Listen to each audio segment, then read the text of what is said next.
let's now take a look at how a hand pump works. So here is our hand pump. Let's do a little spin. I think a lot of you will recognize it. You may have seen it in rural areas. My auntie actually has one of these when she pumps water up for the horses in the stables, and that's in the UK. This design of pump dates back many years.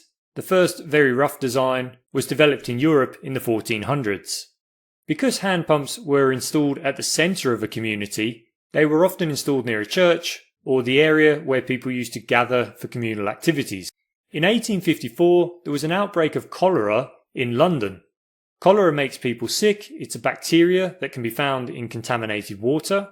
And a physician at the time, Mr. John Snow, he actually proved that the source of this cholera outbreak was the local water pump. We've got our suction inlet.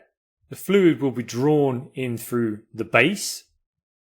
We've got a base where we've got some holes. These holes allow us to pass bolts through the base and then attach the pump securely to whatever we may be mounting it to. The piston's going to start at the top and move its way downwards. So the piston is now moving down. Notice that our foot valve is closing, and notice that the gap here between our piston valve, or the disc of our piston valve, and the seat has increased. It hasn't actually increased.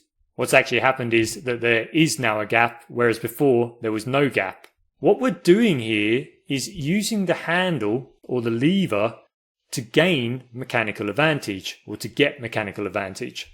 What does that mean? Well, if we look at the handle, you can see that we grab the end of the handle here and we would pull it up or press it down. The pivot point is here. That's where we attach the handle to the top cover of the pump.